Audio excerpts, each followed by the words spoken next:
അതിപരിശുദ്ധനായ ദൈവത്തിന് സ്തോത്രം. ശത്രുവിന്റെ ആശ നശിച്ചു പോകുവാൻ ദൈവത്തിന്റെ ആലോചനയിൽ നമ്മെ നടത്തുന്ന, ദൈവത്തിന്റെ ആലോചന നമ്മിൽ നിവർത്തിക്കുന്ന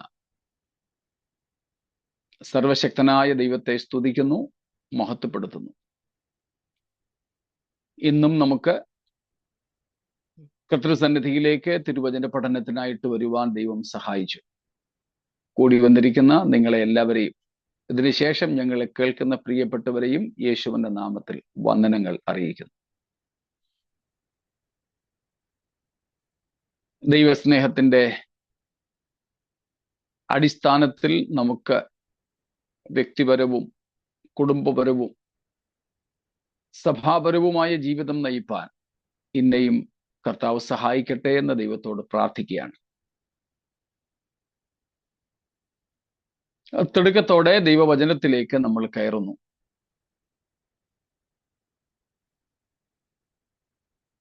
വെളിപ്പാട് പുസ്തകത്തിന്റെ 7ഉം 14ഉം അധ്യായങ്ങളെ ക്രോഡീകരിച്ചുകൊണ്ട്, സമന്വയിപ്പിച്ചുകൊണ്ട് 144,000 മുദ്രിത ഗണത്തെക്കുറിച്ചാണ് നമ്മളിപ്പോൾ പഠിക്കുന്നത്. അവർ ആരാണെന്ന് 7-ാം അധ്യായത്തിലും അവർ ആരാകുമെന്ന് 14-ാം അധ്യായത്തിലും നാം കാണുന്നു. We see the identity of the sealed Jewish saints in chapter 7, and their destiny is portrayed in chapter 14. അവിടെയും നമുക്ക് ചെറിയ രീതിയിൽ അവരുടെ ഐഡന്റിറ്റിയെ കുറിച്ച് കാണാൻ, അവരെ നമുക്ക് പരിചയപ്പെടുവാനായിട്ട് സാധിക്കുന്നുണ്ട്. അവർ സിയോൻ മലയിൽ നിൽക്കുന്നതായി നമ്മൾ കണ്ടു. പിതാവിന്റെ നാമവും കുഞ്ഞാടിന്റെ നാമവും അവരുടെ നെറ്റിമേൽ മുദ്രയായി പതിപ്പിച്ചിരിക്കുന്നത് നമ്മൾ മനസ്സിലാക്കി. യഹൂദ ഗോത്രങ്ങളിൽ നിന്നുള്ള മുദ്രിത ഗണമാണെന്നും നാം അവരെക്കുറിച്ച് കാണുന്നു. പിന്നീട് നാം അവരെപ്പറ്റി കാണുന്നത് അതിൻ്റെ 8-ാമത്തെ വാക്യത്തിലാണ്. 14-ന്റെ 8-ാമത്തെ വാക്യത്തിൽ നാം കാണുന്ന ഒരു ഭാഗത്തേക്കും കൂടെ നമ്മുടെ ശ്രദ്ധയെ കൊണ്ടുപോവുകയാണ്. Another angel, a second, followed, saying, Fallen, fallen is Babylon the Great. 14, chapter 14, verse 8. That's what I'm reading, Pastor. Revelation 14? Yeah. Sorry, 14 verse 4. Sorry, 4 and 5. 4 and 5. It is these who have not defiled themselves with women, for they are virgins.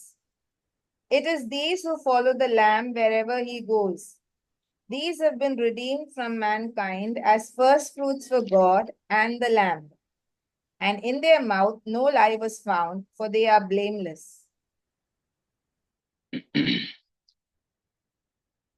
So in chapter 7, we have already seen they are sealed from the Israelite tribes. 7-ാം അധ്യായത്തിൽ നമ്മൾ അവരെ പറ്റി കാണുന്നത് യഹൂദ ഗോത്രങ്ങളിൽ നിന്ന് മുദ്രയേറ്റവരാണ് ഇവർ എന്ന് മാത്രമാണ്. 14-ാം അധ്യായത്തിന്റെ ആദ്യ വാക്യത്തിൽ നമ്മൾ കണ്ടു 14:1. അവിടെ നമ്മൾ കണ്ടു അവർ കുഞ്ഞാടിനോടുകൂടെ സിയോൻ മലയിൽ നിൽക്കുന്നു.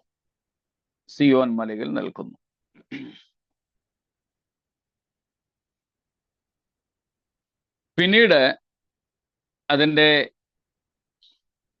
3-ാം അധ്യായത്തിൽ 3-ാം വാക്യത്തിൽ നാം കാണുന്നുണ്ട് they were purchased or bought from the world. ലോകത്തിൽ നിന്ന്, ഭൂമിയിൽ നിന്ന് വിലയ്ക്ക് വാങ്ങിയിരുന്നവരാണ് ഈ 144,000 പേർ എന്ന്. They were purchased from the earth. അവരെ ഭൂമിയിൽ നിന്ന് വിലയ്ക്ക് വാങ്ങിയിരുന്നു എന്നാണ് 3-ാം വാക്യത്തിൽ നമ്മൾ കാണുന്നത്. And a fourth aspect again in verse number 4, they were singing a special song. അതിലേക്ക് നമ്മൾ വരുന്നുണ്ട്. ദൂതന്മാരുടെ പാട്ടും ആരാധനയും 2-ഉം 3-ഉം വാക്യങ്ങളിൽ അവിടേക്ക് നമ്മൾ വേറെ വരുന്നുണ്ട്. So there was a song sung in worship or in glory. ദൈവത്തിന്റെ മഹത്വത്തിനായിട്ട് അവിടെ പാടുന്ന ആരാധനാ ഗീതത്തെ പറ്റിയാണ് നാം കാണുന്നത്. അവിടേക്ക് നമ്മൾ ഇനി വരുന്നുണ്ട്. അടുത്തതാണ് 4-ാമത്തെ വാക്യത്തിൽ നാം കാണുന്നത്. These 144,000, they are virgins. അവർ കന്യകമാരാണെന്നാണ്. അവർ കന്യകമാരാകയാൽ സ്ത്രീകളോടുകൂടെ മാലിന്യപ്പെടാത്തവർ.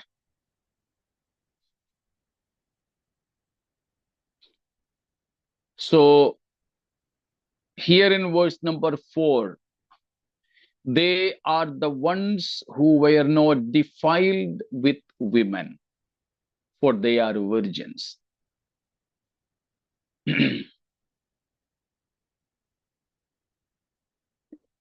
സ്ത്രീകളോടുകൂടെ മാലിന്യപ്പെടാത്തവരായ കന്യകമാരാണ് ഇവർ എന്നതിനാൽ നാം ഇന്നലെയും പറഞ്ഞതുപോലെ TPM-കാര്, പഴയ CPM-കാര്, ഇപ്പം CPM-കാർക്ക് പറയാനൊക്കത്തില്ല, ഇപ്പൊ CPM-കാര് പാസ്റ്റർമാര് കല്യാണം കഴിക്കുന്നുണ്ട്.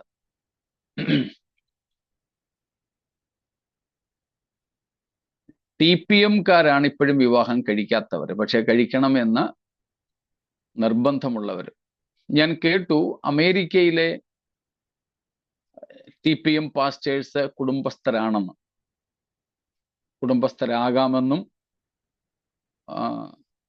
കുടുംബമായി ജീവിക്കുന്ന TPM-ലെ പാസ്റ്റർമാരുണ്ടെന്നും ഈ അടുത്ത ദിവസങ്ങളിൽ ഞാൻ കേട്ടു. ഞാൻ കണ്ടിട്ടില്ല, അവരെ കണ്ടിട്ടുള്ള ചിലർ എന്നോട് പറഞ്ഞു.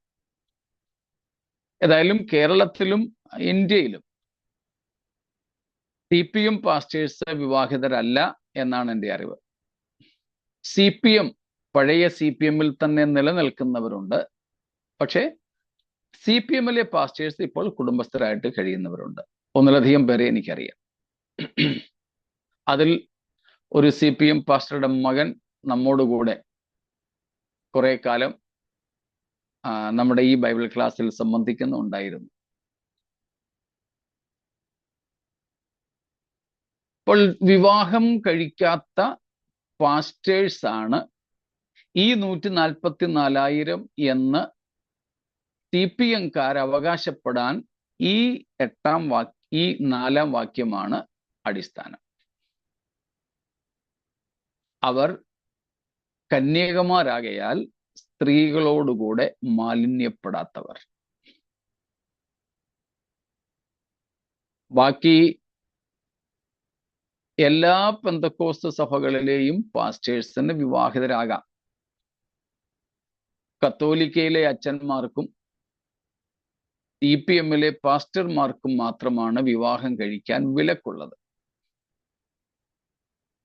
കൂടാതെ ചില സഭകളുടെ മെത്രാന്മാർക്കും അനുവാദമില്ല വിവാഹം കഴിക്കാൻ. ബിഷോപ്സിന്, മെത്രാൻ മീൻസ് ബിഷോപ്സ് ഓർ മെട്രോപൊളിറ്റൻസ്, അവർക്കും അനുവാദമില്ല. സാധാരണ പട്ടക്കാർക്ക്, അച്ഛന്മാർക്ക് വിവാഹം കഴിക്കാം.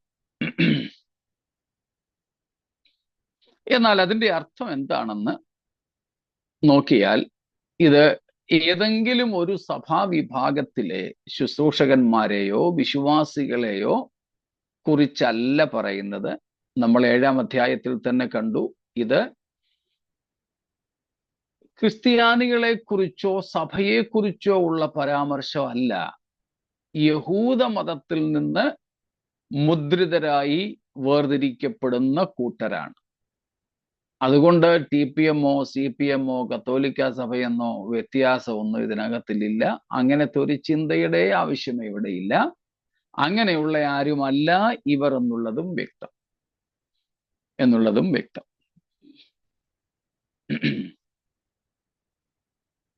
ഇവിടെ പറയുന്ന വിർജിനിറ്റി, കന്യകാത്വം, അതിൻ്റെ ഏറ്റവും പ്രധാനപ്പെട്ട അർത്ഥം, രണ്ടർത്ഥം നമ്മൾ എടുക്കുന്നുണ്ട് ഇവിടെ.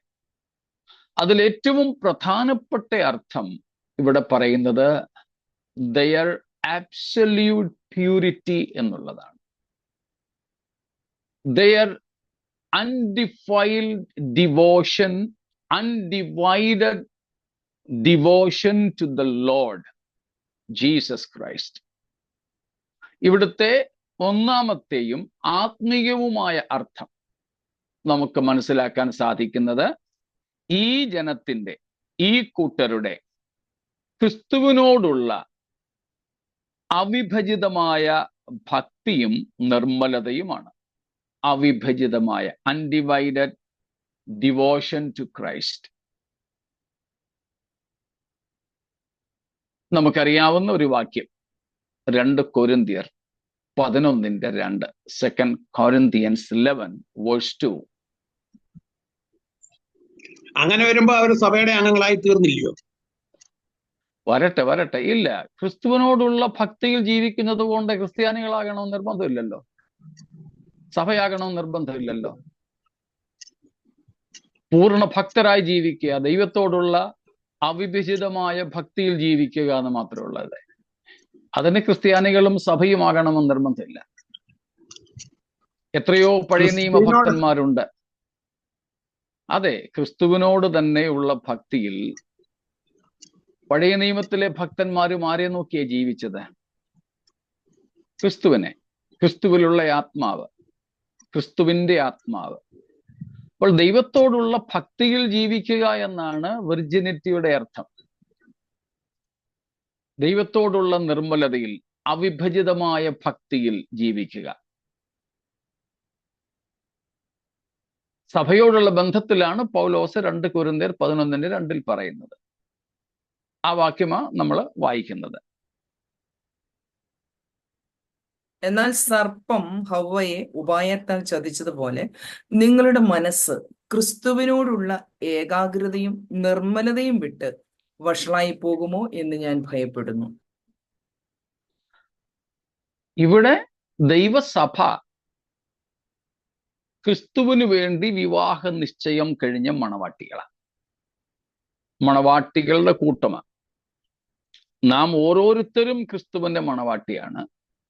അതുപോലെ നാം ഒരുമിച്ച് സഭയും ക്രിസ്തുവിന്റെ മണവാട്ടിയാണ്.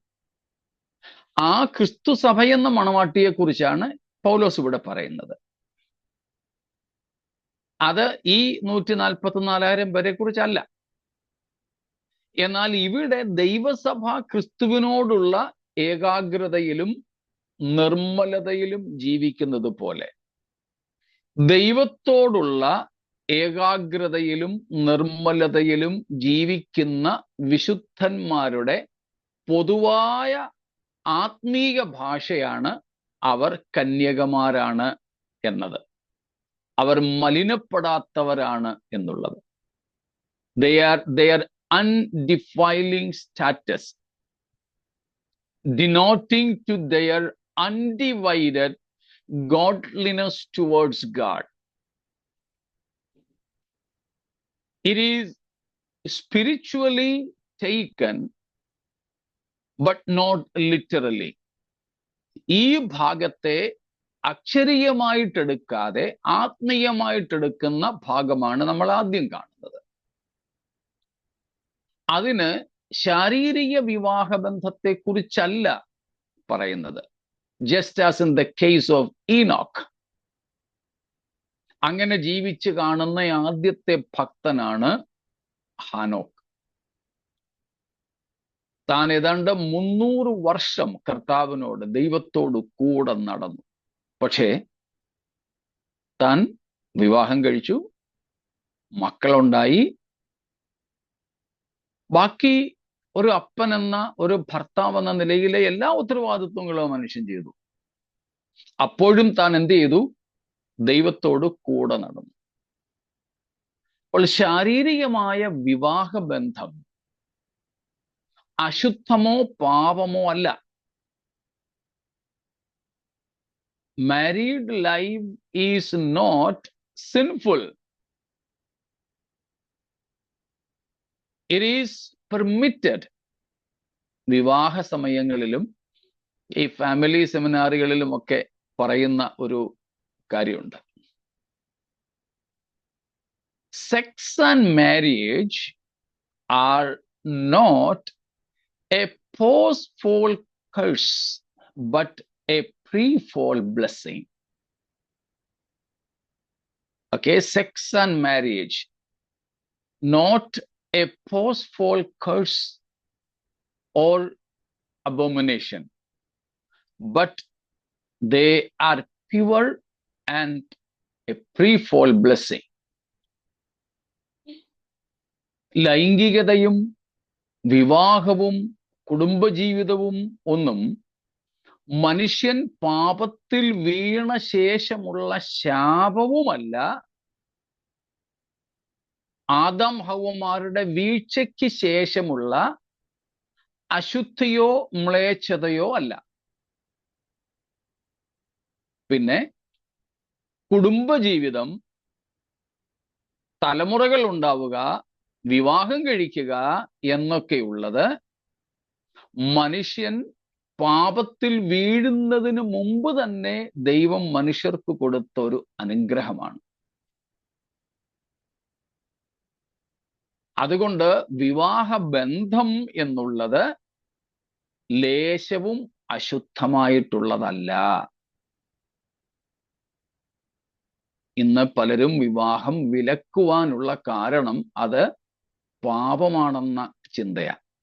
അല്ല. അതുകൊണ്ടാണ് നിങ്ങളെ വിവാഹ ശുശ്രൂഷകളിൽ ശ്രദ്ധിച്ചിട്ടുണ്ടെങ്കിൽ കേട്ടിട്ടുണ്ട്, എല്ലാ കല്യാണം നടത്തുന്നവരും പറയുന്ന ഒരു കാര്യമാണ്, മനുഷ്യൻ കുറ്റം കൂടാതെ ഇരുന്നപ്പോൾ ദൈവം ആദം ഹവ്വമാർക്ക് നിയമിച്ചതും എന്ന് പറഞ്ഞുകൊണ്ടാണ് പാസ്റ്റേഴ്സ് പറയുന്നത്. മനുഷ്യൻ കുറ്റം കൂടാതെ ഇരുന്ന സമയത്ത് God had designed marriage and family life in the innocency of human beings before they fell into sin. അവർ പാപത്തിൽ വീഴുന്നതിന് മുമ്പ് നിഷ്കന്മൻഷയുഗം എന്നൊക്കെ വിളിക്കാറുണ്ട്, നിഷ്പാപയുഗം എന്ന് വിളിക്കാറുണ്ട്. ദ ഡിസ്പെൻസേഷൻ ഓഫ് ഇന്നസെൻസ് എന്നാണ് അതിനെ വിളിക്കുന്നത്. പാപം ചെയ്യുന്നതിന് മുൻപുള്ള അവസ്ഥയെ വിളിക്കുന്നത് നിഷ്കന്മൻഷയുഗം, നിഷ്പാപയുഗം എന്നൊക്കെയാണ്. അപ്പോൾ ദൈവം മനുഷ്യന് വിവാഹം നിശ്ചയിച്ചു കൊടുത്തത്, അല്ലെങ്കിൽ വിവാഹത്തിനും തലമുറകൾ ഉണ്ടാകാനും അനുഗ്രഹം കൊടുത്തത്, അവർ പാപത്തിൽ വീഴുന്നതിന് മുമ്പോ പിൻപോ? മുൻപ്. സൃഷ്ടിച്ചുടൻ തന്നെയാണ് ഉൽപ്പത്തി 1:28 അവരെ അനുഗ്രഹിച്ചു പറയുന്നത്, നിങ്ങൾ സന്താന പുഷ്ടിയുള്ളവരായി പെരുകി ഭൂമിയിൽ നിറഞ്ഞ് അതിനെ അടക്കി വാഴുവീൻ. ദൈവം പ്രീഫോളായിട്ട് പാപത്തിന് മുമ്പ്, വീഴ്ചയ്ക്ക് മുൻപ് നൽകിയ അനുഗ്രഹമാണത്. അതുകൊണ്ട് വിവാഹ കർമ്മങ്ങളോ വിവാഹ ജീവിതമോ കുടുംബ ബന്ധങ്ങളോ പാപമല്ല. തലമുറകൾ ഉണ്ടാകുന്നത് പാപമല്ല. ഭാര്യ ഭർത്താക്കന്മാർ തമ്മിലുള്ള ശാരീരിക ബന്ധം പാപമോ അശുദ്ധിയോ അല്ല. അതെല്ലാം മനുഷ്യന്റെ വീഴ്ചയ്ക്ക് മുൻപ് ദൈവം അനുവദിച്ചു കൊടുത്ത അനുഗ്രഹങ്ങളിൽപ്പെട്ടതാണ്. അതുകൊണ്ട് അത് പാപമല്ല. അതുകൊണ്ട് തന്നെയാണ് സാധാരണ കുടുംബജീവിതം നയിച്ച് തലമുറകൾ ഉണ്ടായ ഹാനോക്ക് ദൈവത്തോട് കൂടെ നടന്നവൻ എന്ന് രേഖപ്പെടുത്തിയിരിക്കുന്നത്.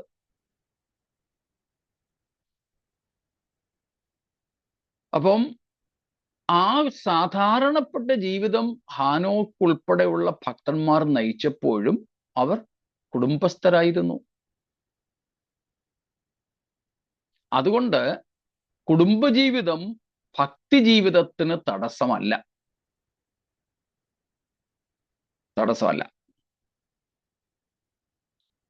ഇവിടെ ഈ 144,000 പേർ കന്യകമാർ അവരുടെ കന്യകാത്വത്തെക്കുറിച്ച് പറഞ്ഞിരിക്കുന്നതിന്റെ ആത്മീയ തലം ആണ് നാം എടുക്കുന്നത്. അവരുടെ ദൈവത്തോടുള്ള ഭക്തിയെയും വിശുദ്ധിയെയും കാണിക്കുവാൻ വേണ്ടി ആ പ്രയോഗം ഇവിടെ നടത്തിയിരിക്കുന്നു. അവർ ദൈവത്തിന് അത്രയ്ക്കും സമർപ്പിതരായിരുന്നുവെന്നർത്ഥം. അതാണ് ഒന്നാമത്തെ തലം. പക്ഷെ ഈ കർത്താവ് സഭയെ ചേർക്കാൻ വന്നപ്പം ഇവര് ഭൂമിയിൽ ഉണ്ടായിരിക്കണമല്ലോ. 7 വർഷത്തിന് ശേഷമല്ലേ ഇത് സംഭവിക്കുന്നേ? അവർ ഭൂമിയിലുണ്ടായിരുന്നു, അവരുണ്ടായിരുന്നു. ഇത്രയും ഭക്തിയും നിർമ്മലതയായിട്ടും അവർ രക്ഷിക്കപ്പെട്ടല്ലായിരുന്നായിരിക്കും അല്ലേ? അവർ സഭയുടെ ഭാഗമല്ലായിരുന്നു. ഓക്കെ. അവരെ മുദ്രയിട്ട് കർത്താവ് മാറ്റി നിർത്തിയത് എപ്പോഴാണ്? മഹാപീഡനത്തിന്റെ അവസാനത്തെ 3.5 കൊല്ലം. നമ്മളും പണ്ട് ഭൂമിയിൽ ഉണ്ടായിരുന്നെന്നും പറഞ്ഞ് രക്ഷിക്കപ്പെടുന്നതിന് മുമ്പുള്ള ഒരു കാലം ഇല്ലേ നമുക്ക്? അത് തന്നെ ഇവർക്കും ഉണ്ടായിരുന്നു. അവർ ആ അവസ്ഥയിലേക്ക് ഭക്തിയോടെ മാറി നിൽക്കുന്നതിന് മുൻപൊരു കാലം അവർക്കുണ്ടായിരുന്നു. അബ്രഹാമിനെ ദൈവം വിളിക്കുന്നതിന് മുമ്പുള്ള ഒരു ഭൂതകാലം അബ്രഹാമിനുണ്ട്. ശിഷ്യന്മാരെ വിളിക്കുന്നതിന് മുൻപുള്ള ഒരു ഭൂതകാലം, പാപത്തിൽ ജീവിച്ച ഒരു ഭൂതകാലം അപ്പോസ്തലൻ പൗലോസ് ഉൾപ്പെടെ എല്ലാവർക്കും ഉണ്ട്. അങ്ങനത്തെ ഒരു ഭൂതകാലം ഇവർക്കുണ്ട്. മനസ്സിലായി. അപ്പോൾ ഇവർ ഭക്തരായി ജീവിച്ചു. ദൈവത്തോടുള്ള ഭക്തിയിൽ, ഏകാഗ്രതയിൽ. അങ്ങോട്ടും ഇങ്ങോട്ടും അവരുടെ മനസ്സ് മാറിയില്ല. ഞങ്ങൾക്ക് എന്ത് സംഭവിക്കും, ജീവൻ അപായമാണല്ലോ, സുഖപ്രദമായ ജീവിതമില്ലല്ലോ എന്നൊന്നും അവരുടെ മനസ്സ് വ്യതിചലിച്ചില്ല. ആ അർത്ഥത്തിൽ ഇവരെ നമുക്ക് കന്യകമാർ, ഭക്തന്മാർ എന്ന നിലയിൽ കണക്കാക്കാം. അത് ആത്മീയ അർത്ഥം മാത്രമാകട്ടോ. അതിന്റെ ശാരീരിക അർത്ഥത്തിലേക്ക് അല്ലെങ്കിൽ അക്ഷരീയ അർത്ഥത്തിലേക്കാണ് നമ്മൾ രണ്ടാമത്തെ ഭാഗത്തിൽ വരുന്നത്. അപ്പൊ ഈ ഭക്തിയുടെ അവസ്ഥ എക്കാലവും ഉണ്ട്. പഴയ നിയമത്തിലുമുണ്ട്, പുതിയ നിയമത്തിലുമുണ്ട്, മഹാപീഡന കാലത്തുമുണ്ട്. ഇങ്ങനെ ഭക്തരായി അൺഡിവൈഡഡ് ലോയൽറ്റിയിൽ, അൺഡിവൈഡഡ് ഗോഡ്ലിനെസ്സിൽ, അൺഡിവൈഡഡ് ഡിവോഷനിൽ ദൈവത്തോട് ജീവിച്ച, അവിഭജിതമായ ഭക്തിയോടെ, സമർപ്പണത്തോടെ, വിശുദ്ധിയോടെ ജീവിച്ച ഭക്തന്മാർ എക്കാലത്തുമുണ്ട്. പഴയ നിയമകാലത്തും പുതിയ നിയമകാലത്തും മഹാപീഡന കാലത്തും. അത് ആത്മീയ അർത്ഥമാണ് നാം ഇവിടെ പറഞ്ഞത്. അതിൻ്റെ അക്ഷരീയ അർത്ഥം അക്ഷരീയമായി ഇങ്ങനെ തന്നെ നമുക്കെടുത്താൽ മതി. അവിടെ പറഞ്ഞിരിക്കുന്ന അക്ഷരത്തിന്റെ അർത്ഥം, അവർ കന്യകമാർ ആകയാൽ സ്ത്രീകളോടുകൂടെ മാലിന്യപ്പെടാത്തവർ എന്ന് വെച്ചാൽ അവർ അവിവാഹിതരായിരുന്നു എന്ന് തന്നെ അർത്ഥം.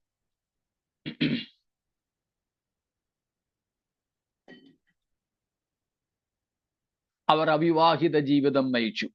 ദേ ലെഡ് എ സെലിബേറ്റ് ലൈഫ്.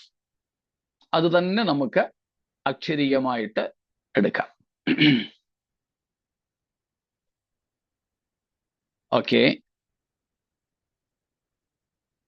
അതിനെക്കുറിച്ച് നമുക്ക് പൗലോസിന്റെ ലേഖനത്തിൽ നിന്ന് ഒരു സൂചന ലഭിക്കുന്നുണ്ട്. പൗലോസ് അപ്പോസ്തലൻ വിവാഹത്തെ പറ്റി പറയുന്ന അധ്യായമാണ്, നിങ്ങൾക്കറിയാമായിരിക്കും.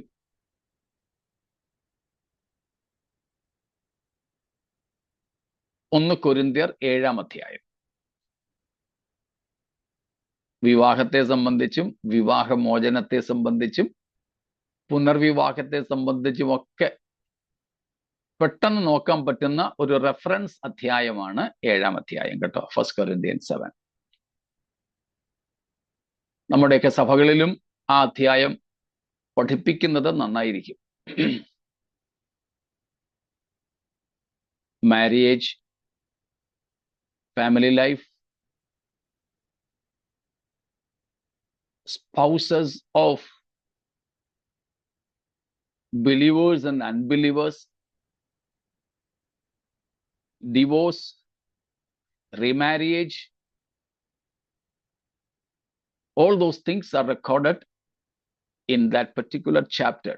So 1 Corinthians 7 can be a reference chapter for our churches regarding everything regarding family life.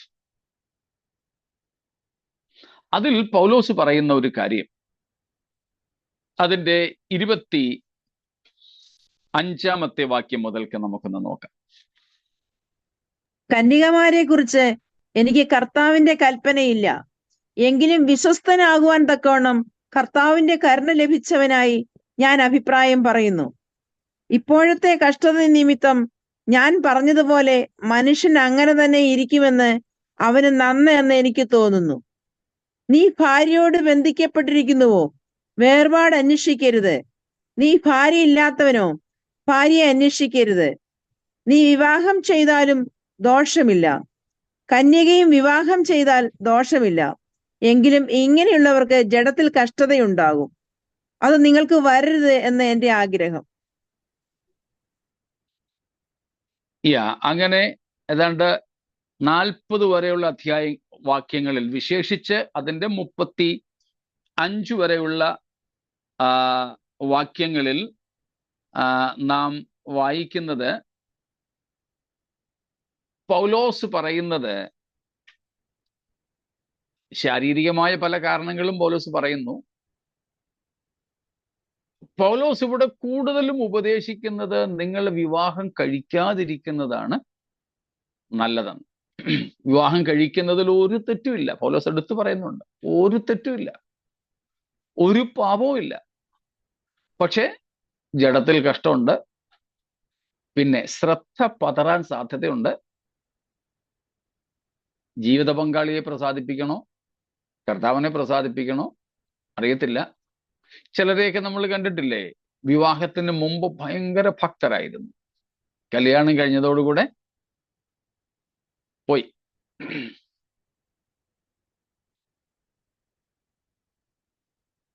കഴിഞ്ഞ ഒരു ദിവസം തമാശയ്ക്ക് ഒരാൾ പറയുന്നത് കേട്ടു. ഒരേ പേര്, ഞാൻ പേരിവിടെ പറയുന്നില്ല, ഒരേ പേരിലുള്ള 3 പേര് ഒരു സഭയിലുണ്ട്. അപ്പൊ ഒരാൾ പറഞ്ഞു, ഈ പേരിലുള്ള 3 പേർക്ക് ഈ ദിവസങ്ങളിൽ ഭയങ്കര അപകടമാണല്ലോ സംഭവിച്ചത്. അതിൽ ഒരാള് കളിക്കാൻ പോയ വഴിക്ക് ഒരു ചെറിയ പ്രശ്നം പറ്റി ഇരിപ്പായി. വേറൊരാള് ഒരു ജോലിക്ക് പോയ വഴിക്ക് ഒരപകടം പറ്റി അദ്ദേഹം ഇരിപ്പായി. അപ്പൊ ഈ പറഞ്ഞ ആള് തമാശക്ക് പറഞ്ഞ, ഒരേ പേരാണ് 3 പേരുടെയും കേട്ടോ. ഇവർക്ക് 3 പേർക്ക് ഇന്നാണല്ലോ പ്രശ്നം ഉണ്ടായത്. ഇത് എന്തുവാ? അത് ഇന്നയാളിന് കളിക്കാൻ പോയപ്പം, മറ്റേ ആളിന് ജോലിക്ക് പോയപ്പം, മൂന്നാമത്തെ ആളിന് പുള്ളിയുടെ കല്യാണം ഇന്നായിരുന്നെന്ന്. മനസ്സിലായോ? തമാശയായിട്ട് പറഞ്ഞതാണ്. വിവാഹത്തോടുകൂടെ അദ്ദേഹം ഒരു അപകടത്തിൽപ്പെട്ടെന്ന ഈ തമാശ രൂപത്തിൽ പറഞ്ഞു വെച്ചത്, മറ്റു 2 പേരെ പോലെ. അപ്പൊ പൗലോസ് ഇവിടെ ഏതാണ്ട് അതുപോലെ പറയുന്നേ, വിവാഹം കഴിക്കുകയാണെങ്കിൽ ഉള്ള അപകടം പാപം എന്നുള്ളതല്ല, നമ്മുടെ ഏകാഗ്രത മാറിപ്പോകാൻ സാധ്യതയുണ്ടെന്നാണ് പൗലോസ് പറയുന്നത്.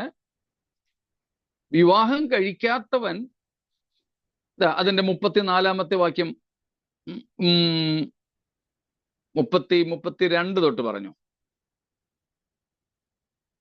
32. നിങ്ങൾ ചിന്താകുലമില്ലാത്തവരായിരിക്കണം എന്ന് ഞാൻ ഇച്ഛിക്കുന്നു. വിവാഹം ചെയ്യാത്തവൻ കർത്താവിനെ എങ്ങനെ പ്രസാദിപ്പിക്കും എന്ന് വെച്ച് കർത്താവിനുള്ളത് ചിന്തിക്കുന്നു. വിവാഹം ചെയ്തവൻ ഭാര്യയെ എങ്ങനെ പ്രസാദിപ്പിക്കും എന്ന് വെച്ച് ലോകത്തിനുള്ളത് ചിന്തിക്കുന്നു. അതുപോലെ ഭാര്യയായവൾക്കും കന്യകയ്ക്കും തമ്മിൽ വ്യത്യാസമുണ്ട്. വിവാഹം കഴിയാത്തവൾ ശരീരത്തിലും ആത്മാവിലും വിശുദ്ധിയാകേണ്ടതിന് കർത്താവിനുള്ളത് ചിന്തിക്കുന്നു. വിവാഹം കഴിഞ്ഞവൾ ഭർത്താവിനെ എങ്ങനെ പ്രസാദിപ്പിക്കും എന്ന് വെച്ച് ലോകത്തിനുള്ളത് ചിന്തിക്കുന്നു. കണ്ടോ? ഇപ്പൊ പൗലോസ് അഡ്വക്കേറ്റ് ചെയ്യുന്നത് നിങ്ങൾ എന്നെ പോലെ ആയിരുന്നാൽ നല്ലത് എന്ന അർത്ഥത്തില. പൗലോസ് പറയുന്നത് Paulos is advocating for a celibacy, not because marriage and sex or family life are sinful. No, just to have an undivided devotion to God. Paul says it is good that you be a virgin. കന്യകരായി ഇരിക്കുന്നത്, വിവാഹം കഴിയാതിരിക്കുന്നത് ദൈവത്തെ ഏകാഗ്രതയോടെ പ്രസാദിപ്പിക്കുന്നതിന് കാരണമാകും. കൂടുതലായി വിശുദ്ധ ജീവിതം നയിക്കുവാൻ, ദൈവത്തോട് മാത്രമുള്ള ഏകാഗ്രതയിലും ഭക്തിയിലും ജീവിക്കുവാൻ വിവാഹ ജീവിതം സഹായകമാണെന്നാണ് പൗലോസ് ഇവിടെ പറയുന്നത്. ഭാര്യ ഭർത്താവിനെ എങ്ങനെ പ്രസാദിപ്പിക്കും എന്ന് വിചാരിച്ച് ലോകത്തിലുള്ള പലതും ചിന്തിക്കേണ്ടി വരും. തിരിച്ചു ഭർത്താവിനും നമുക്കൊക്കെ അറിയാം, വിവാഹം കഴിച്ചില്ലെങ്കിലോ ആ ഭാഗത്തേക്കൊന്നും നമ്മുടെ ശ്രദ്ധ പോകില്ല. ഭാര്യയെ മക്കളെ കുറിച്ചൊന്നും ആകുലതകളില്ല. അത് മുഴുവനും ദൈവത്തിങ്കൽ കേന്ദ്രീകരിക്കാൻ പറ്റും. എന്നിട്ട് നാം അതിൻ്റെ 31 വാക്യമാണ് ഇവിടെ വെളിപ്പാട് 14 വാക്യത്തിന് വേണ്ടിയിട്ട് എടുക്കുന്ന പ്രധാനപ്പെട്ട വാക്യം.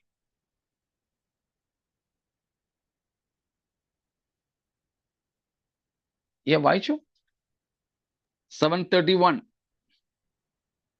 ലോകത്തെ അനുഭവിക്കുന്നവർ അതിനെ അനുഭവിക്കാത്തവരെ പോലെയും ആയിരിക്കണം.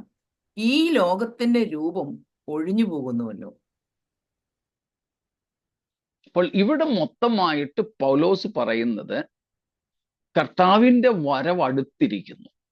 ഈ അധ്യായം മുഴുവൻ നിങ്ങൾ നോക്കിയാൽ പൗലോസ് പറയുന്നതിൻ്റെ രത്നച്ചുരുക്കം, the content, the core message Paul conveying in this particular chapter is that Christ's coming is so near, and therefore if there is an unmarried person, don't seek a relationship, an alliance, and even the married ones live as unmarried ones. പൗലോസ് ഇവിടെ പറയുന്നു, വിവാഹം കഴിക്കാത്തവർ വിവാഹം കഴിക്കാൻ വേണ്ടി നോക്കരുത്, ഒരു ബന്ധം അന്വേഷിക്കരുത്. സ്തോത്രം. അതിന്റെ 29 വാക്യത്തിലുണ്ട്, എന്നാൽ സഹോദരന്മാരെ ഇത് ഞാൻ പറയുന്നു, കാലം ചുരുങ്ങിയിരിക്കുന്നു. ഇനി ഭാര്യമാരുള്ളവർ ഇല്ലാത്തവരെ പോലെയും കരയുന്നവർ കരയാത്തവരെ പോലെയും സന്തോഷിക്കുന്നവർ സന്തോഷിക്കാത്തവരെ പോലെയും വിലയ്ക്ക് വാങ്ങുന്നവർ കൈവശമാക്കാത്തവരെ പോലെയും ലോകത്തെ അനുഭവിക്കുന്നവർ അതിനെ അനുഭവിക്കാത്തവരെ പോലെയും ആയിരിക്കണം. പൗലോസിന്റെ സന്ദേശം ഇതാ, കർത്താവിന്റെ വരവ് അടുത്തിരിക്കുന്നു. അതുകൊണ്ട് വിവാഹം കഴിച്ചില്ലയോ, കഴിക്കാനൊന്നും ഇനി നോക്കണ്ട. വിവാഹം കഴിച്ചോ, കഴിച്ചെങ്കിൽ പോലും വിവാഹം കഴിക്കാത്തവരെ പോലെ അങ്ങ് ജീവിക്കുക എന്ന് പറഞ്ഞാൽ നമുക്ക് സമയമില്ല. കർത്താവിന്റെ വരവ് അത്രയ്ക്ക് അടുത്തിരിക്കുന്നു. The urgency and the imminency of the coming of the Lord, Paul says, because of that urgency and imminency, you just be the same as you are. Don't even engage in family life. This is the advice Paul is giving.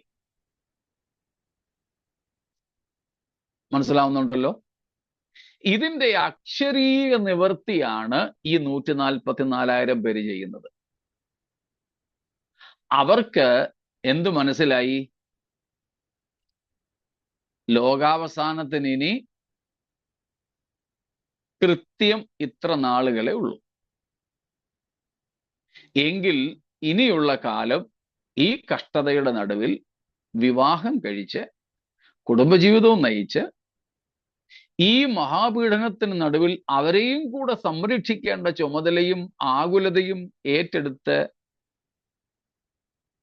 കർത്താവിന്റെ മഹത്വപ്രത്യക്ഷത ഭൂമിയിലേക്കുള്ള വരവിൽ പോലും തള്ളപ്പെട്ടു പോകാതിരിപ്പാൻ വേണ്ട ഇനി യാതൊരു ലോകസുഖങ്ങളും വേണ്ട, കുടുംബജീവിതത്തിന്റെ ദൈവം അനുവദിച്ച ആസ്വാദനം പോലും വേണ്ടെന്ന് സ്വയം തീരുമാനിച്ച് കന്യകമാരായി തന്നെ ശിഷ്ടകാലം ദൈവത്തിനായി പ്രവർത്തിപ്പാൻ സമർപ്പിക്കപ്പെട്ടവരാണിവർ. അക്ഷരീയമായി നമുക്ക് അവരെ അങ്ങനെ എടുക്കാം. ആ മഹാപീഡനത്തിന്റെ സമയത്ത് ഇനി വിവാഹം കഴിച്ചാലും അവർക്ക് ഒരുമിച്ച് ജീവിക്കണമെന്ന് ഇല്ല, അതിനുള്ള അവസരം ഉണ്ടാവണമെന്നില്ല. രാഷ്ട്രീയക്കാർ പോലും ഇല്ലേ അങ്ങനെയുള്ളവർ. നമ്മുടെ ഇപ്പൊ തന്നെ കേരളത്തിലുള്ള പല സീനിയർ രാഷ്ട്രീയക്കാരും പറയുന്നതൊക്കെ നമ്മൾ കേൾക്കാറുണ്ടല്ലോ. അടിയന്തരാവസ്ഥക്കാലത്ത് ഞങ്ങൾ കുടുംബത്തെ വിട്ട്, ഭാര്യയെ വിട്ട്, മക്കളെ വിട്ട് ഒളിച്ചു കഴിഞ്ഞിരുന്നവരാണ്, ജയിലിൽ കഴിഞ്ഞിരുന്നവരാണ് എന്നൊക്കെ. രാഷ്ട്രീയ ലോകത്ത് പോലും അതുണ്ട്. ഇപ്പോൾ ക്രൈസ്തവ പീഡ നടക്കുന്ന പല സ്ഥലങ്ങളിലും ഭർത്താവ് ജയിലില്ല. ഇപ്പോഴും കഴിഞ്ഞ ദിവസവും ഈ ശനിയാഴ്ചയും ഞായറാഴ്ചയും ഞങ്ങളുടെ ചില പാസ്റ്റേഴ്സ് തന്നെ UP-യിൽ അറസ്റ്റ് ചെയ്തു. ചിലരെ അറസ്റ്റ് ചെയ്ത് ബെയിലിൽ ജാമ്യത്തിൽ വിട്ടു. വേറെ ചിലർക്ക് മതപരിവർത്തന നിയമം വെച്ച് കേസ് രജിസ്റ്റർ ചെയ്ത് ജയിലിലാക്കി. ഇപ്പോഴും അവർ ജയിലിൽ കിടക്കും. ഭർത്താവ് ജയിലില്ല, ചിലപ്പോൾ വർഷങ്ങൾ അവിടെ കിടന്നിരിക്കും. ഇല്ല, ഭാര്യയും ഭർത്താവും പിടിക്കപ്പെട്ടു. ഭാര്യ ഒരിടത്ത്, ഭർത്താവിന് വേറൊരിടത്ത്. ക്രൈസ്തവ പീഡകൾ ഉണ്ടാകുന്നു. ചിലർ അറസ്റ്റിലാകുന്നില്ല, പക്ഷെ ഓടിപ്പോകുന്നു. അവർക്കും ഒരുമിച്ച് താമസിക്കാൻ സാധിക്കുന്നില്ല. ഭാര്യ എവിടെയെങ്കിലും ആരുടെയെങ്കിലും ഒക്കെ കൂടെ ഒളിച്ചു പാർക്കുന്നു. ചിലപ്പോൾ കാട്ടിലായിരിക്കാം, ഗുഹയിലായിരിക്കാം. ഭർത്താവ് മറ്റെവിടെയെങ്കിലും. ചിലപ്പോൾ വർഷങ്ങളോളം അവർക്ക് തമ്മിൽ കാണാൻ സാധിക്കത്തില്ല.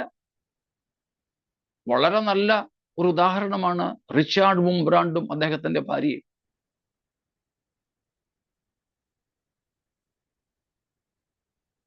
അവരിരുവരും അറസ്റ്റ് ചെയ്യപ്പെട്ടു, പല ജയിലുകളിലായി പാർത്തു. അവർ രണ്ടും ജീവനോടുണ്ടെന്ന് അവർക്ക് രണ്ടുപേർക്കും അറിയില്ലായിരുന്നു. രണ്ടുപേരും വിമോചിതരായി വർഷങ്ങൾക്ക് ശേഷമാണ് അവർ അറിയുന്നത് തന്നെ അവർ രണ്ടുപേരും ജീവിച്ചിരിപ്പുണ്ടെന്ന്. അവരുടെ ആ പീഡനകാലം കഴിഞ്ഞതുകൊണ്ട് അവർക്ക് വീണ്ടും ഒരുമിക്കാൻ സാധിച്ചു. എന്നാൽ ഇവരെ സംബന്ധിച്ചോ ഈ 3.5 കൊല്ലം അവർക്ക് കൃത്യമായ കണക്കുകൾ ആ സമയത്ത് ജീവിച്ചിരിക്കുന്ന വിശേഷാൽ ഭക്തന്മാരായിട്ടുള്ളവർക്കറിയാം. ആ 3.5 കൊല്ലം അവർക്ക് ഒരുമിച്ച് ജീവിക്കാനുള്ള അവസരമേ ഇല്ല. അതുകൊണ്ട് തന്നെ അവർ അവിവാഹിതരായി തുടരാൻ തീരുമാനിക്കുകയാണ്. അതുകൊണ്ടാണ് അവരെക്കുറിച്ച് അക്ഷരീയമായി പറഞ്ഞിരിക്കുന്നത് അവരാരാണ്? കന്യകമാരാണ്, സ്ത്രീകളോടുകൂടെ മാലിന്യപ്പെടാത്തവരാണ്.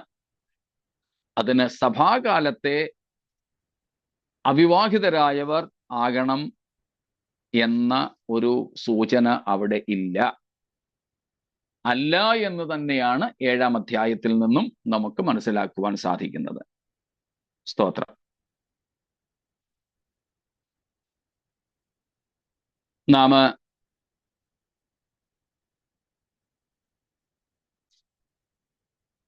ഇവിടെ കന്യകമാർ എന്നുള്ള ആ ഒരു പദം ഗ്രീക്ക് സ്കോളറായിട്ടുള്ള A.T. റോബർട്ട്സൺ പറയുന്നത് പാർത്തീനോസ് എന്ന ഒരു പദമാണ്. പാർത്തീനോസ്, വെർജിൻ എന്ന് തർജ്ജമ ചെയ്തിരിക്കുന്ന മൂലപദം. അതിന് അദ്ദേഹം പറയുന്നത്, this word can be applied to men as well as women. ഈ കന്യക എന്ന പദം സ്ത്രീകൾക്കാണ് നമ്മൾ സാധാരണ ഉപയോഗിക്കുക. കന്യകയാണവൾ. അതേ പദം സ്ത്രീക്ക് മാത്രമല്ല പുരുഷനും ഉപയോഗിക്കാം ഗ്രീക്ക് ഭാഷ വെച്ച്. അതുകൊണ്ടാണ് ഗ്രീക്ക് ഭാഷാ പണ്ഡിതനായ ഇദ്ദേഹം, ഈ റോബർട്ട്സൺ, പറയുന്നത് പാർത്തിനോസ്, PARTHENOS,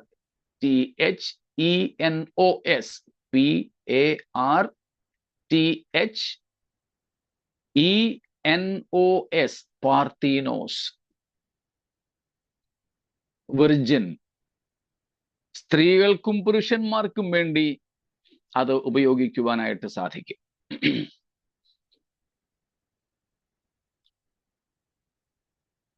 2 രാജാക്കന്മാർ 19:21 വാക്യം. 2 Kings 19:21. അവനെക്കുറിച്ച് യഹോവ അരുളി ചെയ്ത വചനമാവിത്: സിയോൻ പുത്രിയായ കന്യക നിന്നെ നിന്ദിച്ച് പരിഹസിക്കുന്നു, യെരൂശലേം പുത്രി നിന്റെ പിന്നാലെ തലകുലുക്കുന്നു. സിയോൻ പുത്രിയായ കന്യക ഇസ്രായേലിനെ ആണ് ഇവിടെ ഉദ്ദേശിക്കുന്നത്. Israel as a whole also is said to be a virgin. ഇസ്രായേലിനെയാണ് ഇവിടെ കന്യക എന്ന് രേഖപ്പെടുത്തിയിരിക്കുന്നത്. ഐഷയ 37:22, യെശയ്യ 37:22. അവനെക്കുറിച്ച് യഹോവ അരുളി ചെയ്ത വചനമാവിത്: സിയോൻ പുത്രിയായ കന്യക നിന്നെ നിന്ദിച്ച് പരിഹസിക്കുന്നു, യെരൂശലേം പുത്രി നിന്റെ പിന്നാലെ തലകുലുക്കുന്നു. ഇവിടെയും കന്യക എന്ന് പറയുന്നത് ആരെക്കുറിച്ചാ? ഇസ്രായേലിനെ കുറിച്ചാ. അതുപോലെ തന്നെ നമുക്ക് ലാമന്റേഷൻസ്, വിലാപഗീതങ്ങൾ 2:13 കാണാൻ പറ്റും. 2:13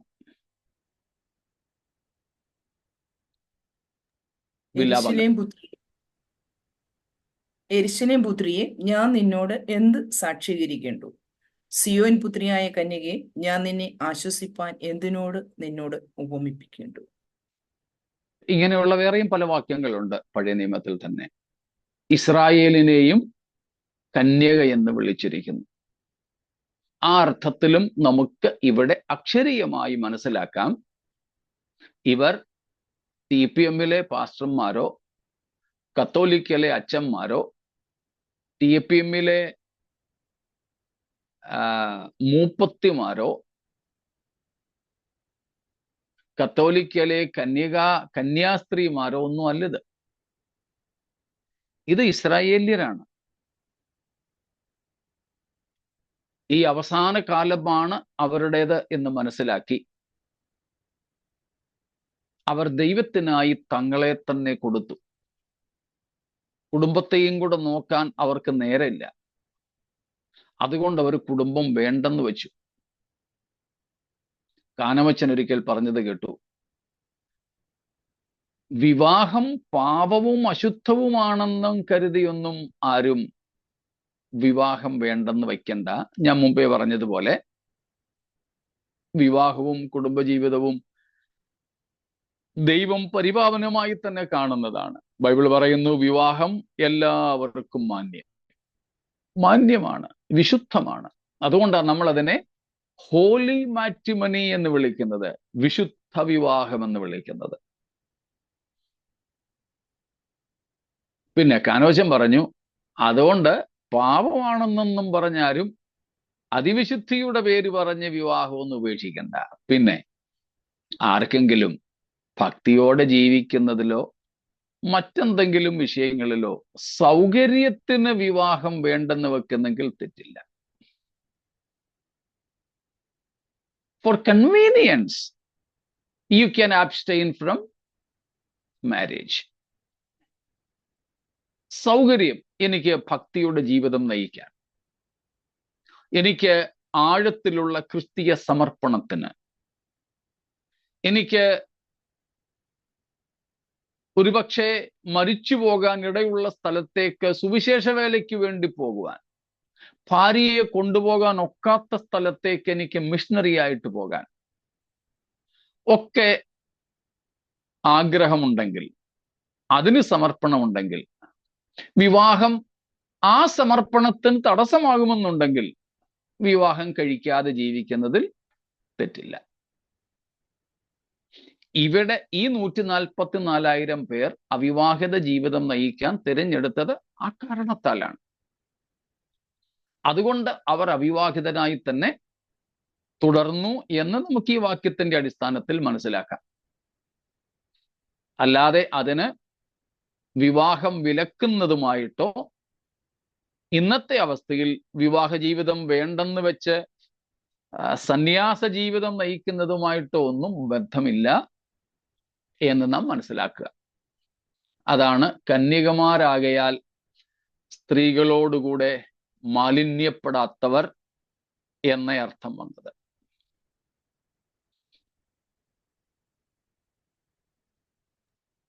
മാസ്റ്റർ, ഇതിനിടയിൽ ഒരു കാര്യം ചോദിച്ചോട്ടെ. പൗലോസ് അപ്പോസ്തലൻ വിവാഹിതനായിരുന്നോ അതോ വിവാഹം ഒഴിഞ്ഞു നിന്നവനായിരുന്നു? ഈ രണ്ട് അഭിപ്രായങ്ങളുമുണ്ട്. താൻ ഏതായാലും ഈ ശുശ്രൂഷകൾ ചെയ്ത സമയത്ത് ഭാര്യ ഇല്ലാത്തവനായിരുന്നു എന്നത് ഉറപ്പാണ്.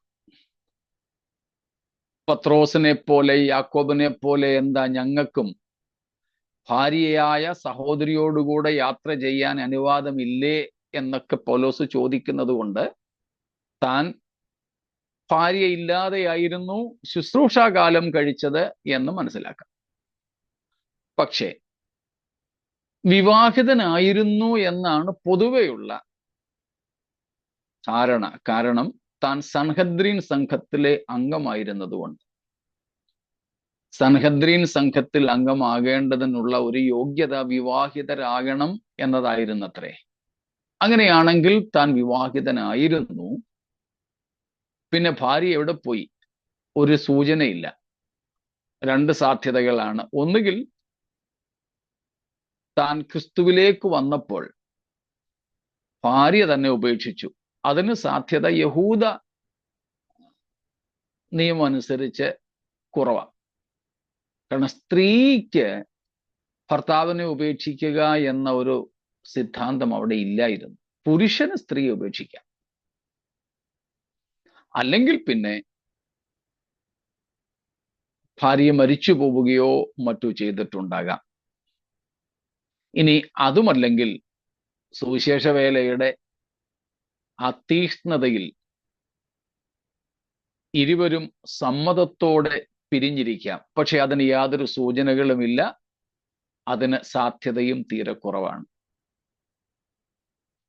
അതുകൊണ്ട് ഒന്നുകിൽ ഭാര്യ ഒരുപക്ഷെ മരിച്ചിരിക്കാൻ, താൻ വിഭാര്യനായിരുന്നിരിക്കാം.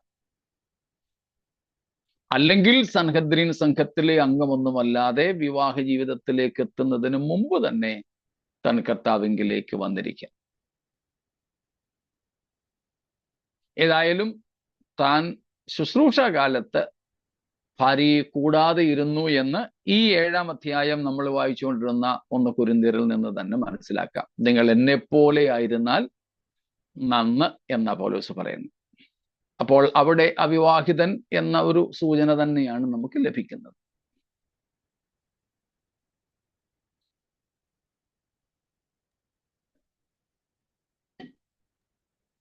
പക്ഷേ ഈ 144,000 പേര് പുരുഷന്മാർ ആയിരുന്നു. അവിടെ സ്ത്രീകളപ്പം രക്ഷിക്കപ്പെടുന്നില്ലേ ഈ മഹാപീഡനകാലത്തൊന്നും? ഉണ്ട്.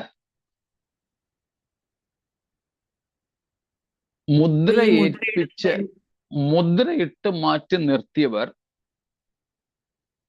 പുരുഷന്മാർ എന്ന് തന്നെ നമുക്ക് മനസ്സിലാക്കാൻ പറ്റും. ഇനി മറ്റൊന്ന്, പുരുഷന്മാര് തന്നെ വേണമെന്നില്ല.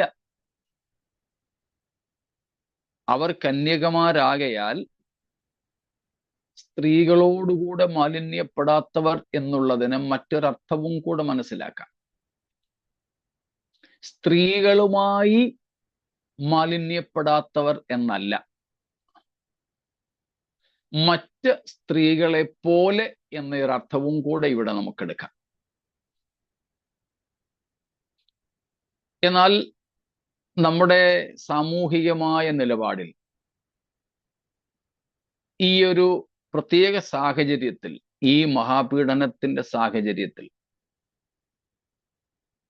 ദൈവം പുരുഷന്മാരെ തന്നെ ആകാം ഈ ശുശ്രൂഷയ്ക്കായിട്ട് തിരഞ്ഞെടുത്തത് എന്നത് ഒരു സ്വാഭാവിക സംഗതിയാണ്. കാരണം മത്തായി 24-ാമത്തെ അധ്യായം 19-ാമത്തെ വാക്യം. ആ കാലത്ത് ഗർഭിണികൾക്കും മുല കുടിപ്പിക്കുന്നവർക്കും അയ്യോ കഷ്ടം. അപ്പോൾ വിവാഹിതരല്ലാതെ ഇവർ മാറി നിൽക്കാൻ, കന്യകമാരാകാനുള്ള ഒരു പ്രധാന കാരണം ഇതും കൂടെയാണ്. കുടുംബജീവിതവും ഗർഭധാരണവും കുഞ്ഞുങ്ങളെ വളർത്തുന്നതുമൊക്കെ ആ സമയത്ത് അധികം ഭാരമുളവാക്കുന്നതാണ്. അതുകൊണ്ട് ഇവർ പുരുഷന്മാരായിരുന്നുവെങ്കിലും സ്ത്രീകളായിരുന്നുവെങ്കിലും അവിവാഹിത ജീവിതം നയിച്ചു എന്നേ ഇതിന് അർത്ഥമുള്ളൂ. ഇവരെല്ലാവരും പുരുഷന്മാർ തന്നെ ആയിരിക്കണമെന്നും നിർബന്ധമില്ല. പുരുഷന്മാരായിരുന്നിരിക്കട്ടെ സ്ത്രീകളായിരുന്നിരിക്കട്ടെ, അവർ കന്യകാ ജീവിതം നയിച്ചു, അവിവാഹിതരായിരുന്നു. സ്ത്രീകളായിരുന്നെങ്കിൽ പോലും ഇങ്ങനെ അമ്മമാരായ സ്ത്രീകളെ ആ സമയത്ത് ഈ ശുശ്രൂഷ ഏൽപ്പിക്കുക എന്നത് ഏറെ കഠിനതരമായിരുന്നു. മക്കളെ ഉപേക്ഷിച്ചിട്ട് അവർക്ക് പോകണം, മക്കളെ കരുതാതിരിക്കാൻ സാധ്യമല്ല. അതുകൊണ്ട് പലരും ആ സമയങ്ങളിൽ അവിവാഹിത ജീവിതം തന്നെ തിരഞ്ഞെടുത്തിരുന്നെന്ന് സാമാന്യമായിട്ട് ഊഹിക്കാം. ഈവൻ ഈ 144,000 പേര് മാത്രമല്ല, മറ്റുള്ളവരും. ഇവർ കന്യകമാരായിരുന്നു, അഥവാ ഈ 144,000 പേർ അവിവാഹിതരായിരുന്നു. കൂടാതെ നമുക്ക് മനസ്സിലാക്കാം, ഈ ഒരു പ്രയാസം, ഗർഭാവസ്ഥയും അക്കാലത്തെ ഓടിപ്പോക്കും, കുഞ്ഞുങ്ങളെ പ്രസവിക്കുന്ന, അവരെ മുലയൂട്ടുന്ന ആ ഒരു സമയവുമൊക്കെ അമ്മയ്ക്ക് മാത്രമല്ല, ആ കുഞ്ഞിന്റെ അപ്പനും ഈ സ്ത്രീയുടെ ഭർത്താവിനും ഉൾപ്പെടെ പ്രാണതുല്യം സ്നേഹിച്ച ഭാര്യയെ, ഗർഭിണിയായ ഭാര്യയെ ഇട്ടിട്ട് ഭർത്താവ് തന്നെ എങ്ങനെ ഓടി രക്ഷപ്പെടും? അതുകൊണ്ട് വിവാഹ ജീവിതത്തിലേക്ക് പ്രവേശിച്ചവര് പോലും അവർ കന്യകമാരെ പോലെ ജീവിക്കുവാൻ, തിരഞ്ഞെടുക്കുവാൻ നിർബന്ധിതരാകുന്ന കാലമായിരുന്നു അത്.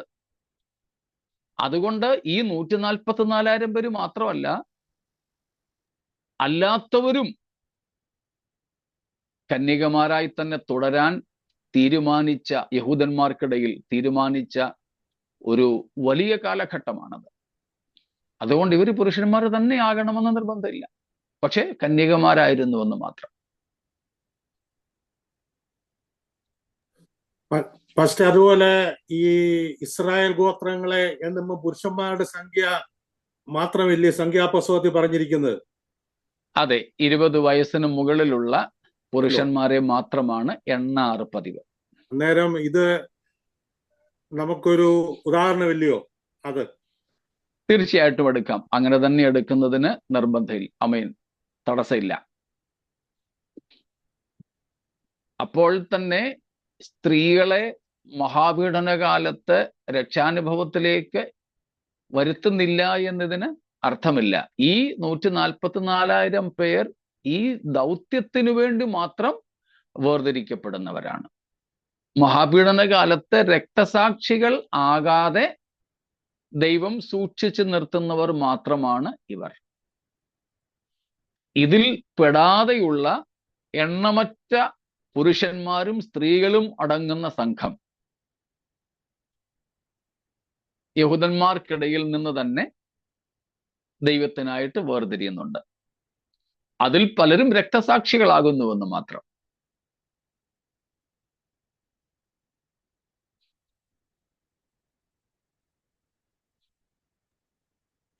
ഈ 144,000 പേരുള്ളിൽ അവരുടെ നിത്യതയിൽ അവരുടെ ശരീരസ്ഥിതി നമ്മുടെ പുതിയ സഭയുടെ പുതിയ സഭയ്ക്ക് ലഭിക്കുന്ന ആൾക്കാരുടെ ശരീരസ്ഥിതി പോലെ ആയിരിക്കുമോ? ഒരേ ശരീരമായിരിക്കുമോ നിത്യതയില്? നിത്യതയിൽ എത്തുമ്പോൾ അദ്രവത്വമുള്ള ശരീരം തന്നെയായിരിക്കും. പക്ഷേ തേജസ് കൊണ്ട് വ്യത്യാസം വരും.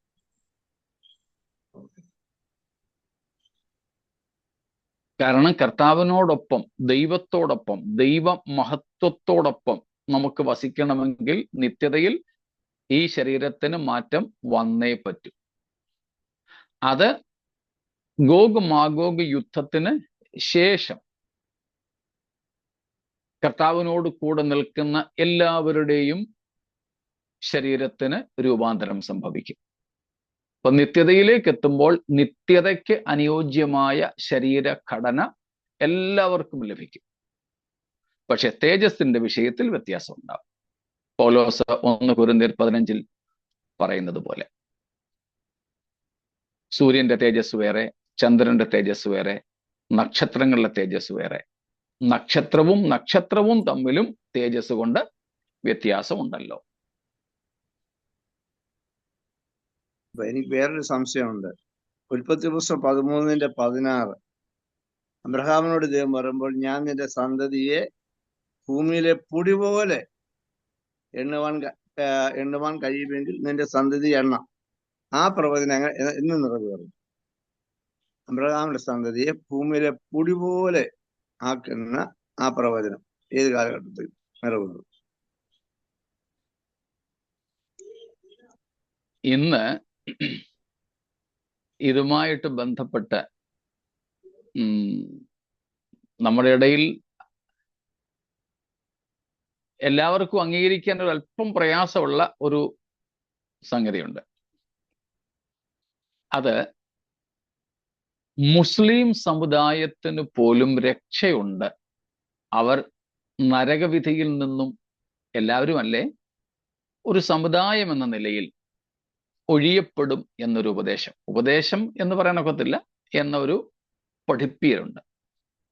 പ്രത്യേകിച്ച് ഇപ്പോൾ ഇസ്രായേലും okay, thank you Annie sister. ഇസ്രായേലും മുസ്ലിംസും തമ്മിൽ കടുത്ത ശത്രുതയാണ്. പക്ഷേ മഹാപീഡന കാലത്ത് ഇവർ തമ്മിൽ സഖ്യതയിലേക്ക് എത്താൻ സാധ്യതയുണ്ട്. എങ്ങനെയെന്നാൽ ഇവർ രണ്ടു കൂട്ടരും വിഗ്രഹാരാധനയെ നഖശിഖാന്തം എതിർക്കുന്നവരാണ്. അതുകൊണ്ട് എതിർ ക്രിസ്തുവിന്റെ വിഗ്രഹത്തെ ആരാധിക്കാൻ യഹൂദനും കൂട്ടാക്കില്ല, മുസ്ലിമും കൂട്ടാക്കില്ല. എന്നാൽ യഹൂദനെ പീഡിപ്പിക്കുന്ന അതേ തീവ്രതയിൽ മുസ്ലിമിനെ പീഡിപ്പിക്കുവാൻ എതിർ ക്രിസ്തുവിന് ഒട്ട് കഴിയത്തുമില്ല. അങ്ങനെ വരുമ്പോൾ ഇസ്രായേലിന്റെ ചുറ്റുപാടുകളിലുള്ള ജാതികളെ യേശുക്രിസ്തു തൻ്റെ തേജസ്സിന്റെ സിംഹാസനത്തിൽ ഇരുന്നു കൊണ്ട് ന്യായം വിധിക്കുന്ന കാര്യം നമ്മൾ മത്തായി 25:30 മുതലുള്ള വാക്യങ്ങളിൽ നിന്നും നേരത്തെ തന്നെ ചിന്തിച്ചു കഴിഞ്ഞു. ഇസ്രായേലിന് ചുറ്റുമുള്ള ജാതികളിൽ ഭൂരിപക്ഷവും ആരാ കിടക്കുന്നത്? മുസ്ലിമാ. അവർ യഹൂദനോട് ആ സമയത്ത് കരുണ കാണിക്കുകയും യഹൂദനോട് അവർ കാണിക്കുന്ന കരുണ നിമിത്തം ആ സമുദായത്തെ ദൈവം രക്ഷിക്കുകയും ചെയ്യും എന്ന ഒരു ആശയമാണ് നിങ്ങൾ കേട്ടിട്ടുണ്ടായിരിക്കും ഇതിനു മുമ്പ് തന്നെ ഉള്ളത്. അബ്രഹാമിന്റെ സന്തതിയാണ് ഇശ്മായേലും ഇശ്മായേല്യരും. അവരെയും ദൈവം അനുഗ്രഹിക്കുമെന്നൊരു വാഗ്ദത്തം അബ്രഹാമിന്റെ സന്തതി ആയതുകൊണ്ട് കിടപ്പുണ്ട്. ഇനി അത് കൂടാതെ ആ നിലയിൽ തന്നെ അബ്രഹാം, അതുകൊണ്ടാണ് മുസ്ലിങ്ങളെയും ക്രിസ്ത്യാനികളെയും നമ്മൾ നേരിട്ട് അബ്രഹാമിന്റെ വംശവുമായിട്ട് ബന്ധപ്പെട്ടവരല്ലെങ്കിൽ കൂടെ മുസ്ലിങ്ങളെയും ക്രിസ്ത്യാനികളെയും യഹൂദന്മാരെയും ലോകം വിളിക്കുന്നത് ഏബ്രഹാമിക് റിലീജിയൻസ് എന്നാണ്. അബ്രഹാമ്യ മതക്കാരെന്ന നമ്മളെ 3 കൂട്ടരെ മറ്റുള്ളവർ അല്ലെങ്കിൽ ലോകം, ചരിത്രം തന്നെ വിശേഷിപ്പിക്കുന്നത്. അങ്ങനെ അബ്രഹാമിന്റെ സന്തതി ഇസ്രായേല് മാത്രമാകണമെന്നില്ല ബൃഹത്തായ അർത്ഥത്തിൽ. അങ്ങനെയാണെങ്കിൽ എണ്ണിക്കൂടാത്ത തരത്തിലെ ഒരു സന്തതി ഇതിനോടകം തന്നെ അബ്രഹാമിനുണ്ടായി കഴിഞ്ഞു. അതിനെ ഏറ്റവും ഹ്രസ്വവൽക്കരിച്ചു വരുമ്പോഴാണ് ഇസ്രായേൽ എന്ന ഒരു നിലയിലേക്ക് എത്തുന്നത്. ഇസ്രായേലിന്റെ മക്കളാരും ഇല്ലാതിരുന്ന കാലത്ത്, വന്ധ്യത ബാധിച്ചിരുന്ന സമയത്ത് അബ്രഹാമിനെയും തന്റെ ഭാര്യയെയും ദൈവം കൊടുത്തിയ വാഗ്ദത്തം അക്ഷരീയമായി ഇതിനോടകം തന്നെ നിറവേറി എന്ന് നമുക്ക് മനസ്സിലാക്കാം ചരിത്രത്തിൽ നിന്ന്. ഇസ്രായേലിന്റെ തലമുറകൾ അബ്രഹാം, ഇസഹാക്ക്, യാക്കോബിന്റെ തലമുറയിൽപ്പെട്ടവരാണ് ഇസ്രായേൽ. അബ്രഹാം, ഇഷ്മായേൽ തുടങ്ങിയുള്ള തലമുറയാണ് ഇന്ന് ലോകത്ത് ഏറ്റവും കൂടുതൽ വേഗത്തിൽ വളർന്നുകൊണ്ടിരിക്കുന്ന പല ക്രൈസ്തവ രാഷ്ട്രങ്ങളെപ്പോലും അപകടകരമാം വിധം വിഴുങ്ങിക്കൊണ്ടിരിക്കുന്ന മുസ്ലിം സമുദായം. അപ്പോൾ ഭൂമിയിലെ പൊടി പോലെ എന്നതിൻ്റെ അർത്ഥം ഭൂമിയിലെ പൊടിക്ക് തുല്യമായി തലമുറകൾ ഉണ്ടാകുമെന്നല്ല. ഇനിയും ഇതുവരെ തന്നെ ഉണ്ടായ തലമുറകളെ ഇസ്രായേൽ തന്നെ നോക്കിയാലും എണ്ണിത്തിട്ടപ്പെടുത്താൻ പറ്റുമോ? അതുകൊണ്ട് അനേകം തലമുറകൾ, സന്താന സമൃദ്ധി എന്ന അർത്ഥമാണ് അവിടെ ഉള്ളത്. അക്ഷരികമായും ഈ സമുദായങ്ങളിലെല്ലാം തന്നെ ഈ നിലയിലുണ്ട്. അബ്രഹാം നിമിത്തം ഇഷ്മായേലിയ സന്തതികൾക്കും ദൈവം ആത്യന്തികമായി രക്ഷ, ദൈവസഭയുടെ സ്ഥാനമോ പദവിയോ ഇസ്രായേലിന്റെ പദവിയോ പോലും അല്ല എന്ന് മനസ്സിലാക്കുക. അതിനുള്ള അവസരങ്ങൾ ഉള്ളതായി നമുക്ക് തിരുവെഴുത്തിന്റെ രേഖകളിൽ നിന്ന് മനസ്സിലാക്കുന്നതിൽ തെറ്റില്ല.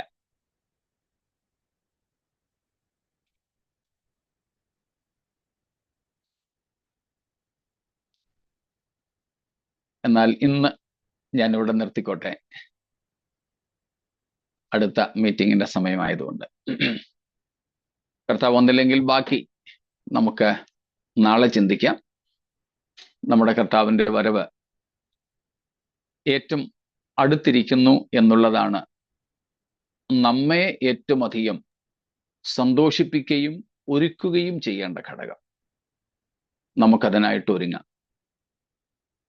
എത്രയും പെട്ടെന്ന് നനയാത്ത നാഴികയിൽ നമ്മുടെ കർത്താവ് നമ്മെ ചേർക്കുവാൻ വരും എന്നതുകൊണ്ട് യോഹന്നാൻ പറയും പോലെ അവനിൽ ഈ പ്രത്യാശയുള്ളവനെല്ലാം താൻ നിർമ്മലനായിരിക്കുന്നത് പോലെ തന്നെ താൻ നിർമ്മലീകരിക്കുന്നു.